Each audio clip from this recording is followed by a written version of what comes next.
सर्दियों के मौसम में एक बूढ़ी औरत अपने घर के कोने में ठंड से तड़प रही थी। जवानी में उसके पति का देहांत हो गया था। घर में एक छोटा बेटा था। उस बेटे के उज्जवल भविष्य के लिए उस माँ ने घर घर जाकर काम किया। काम करते करते बहुत थक जाती थी, लेकिन फिर भी आराम नहीं करती थी। हमेशा एक बात याद करके फिर काम में लग जाती थी कि जिस दिन बेटा लायक हो जाएगा तभी आराम करेगी। देखते देखते समय बीत गया। माँ बूढ़ी हो गई और बेटे को एक अच्छी नौकरी मिल गई। कुछ समय बाद बेटे की शादी कर दी और एक बच्चा हो गया। अब बूढ़ी माँ बहुत खुश थी। उसके जीवन का सबसे बड़ा सपना पूरा हो गया। उसका बेटा लायक हो गया।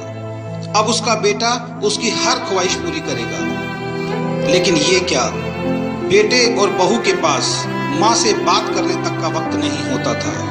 बस इतना फर्क पड़ा था माँ के जीवन में कि पहले वो बाहर के लोगों के जूठे बर्तन धोती थी, अब अपने बेटे और बहू के। पहले वो बाहर के लोगों के कपड़े धोती थी, अब अपनी बहू और बेटे के।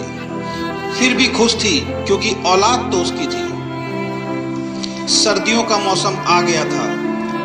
एक टूटी चारपाई पे घर के बिल्कुल बाहर वाले कमरे में एक फटे कंबल में सिमटकर माँ लेटी थी और सोच रही थी कि आज बेटा आएगा तो उससे कहूंगी तेरी माँ को बहुत ठंड लगती है, एक नया कंबल ला कर दे दे। शाम को बेटा घर आया तो माँ ने बोला, बेटा ठंड बहुत है, मुझे बहुत ठंड लगती है।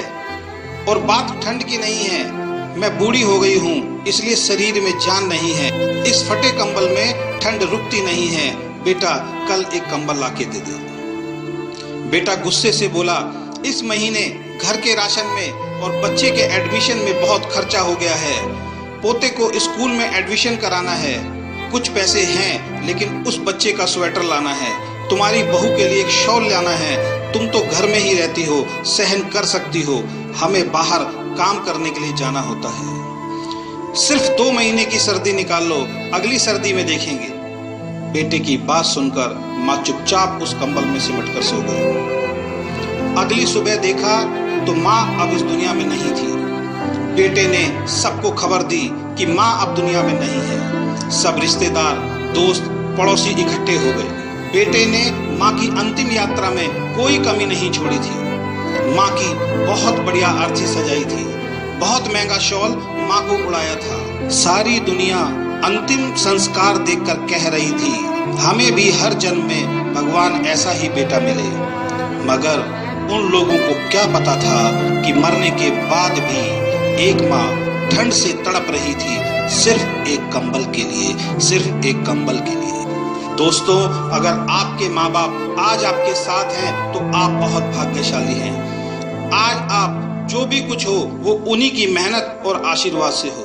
जीते जी अपने माता पिता की सेवा करना आपका पहला कर्तव्य बनता है, क्योंकि उन्होंने आपके लिए अपना पूरा जीवन दे दिया है।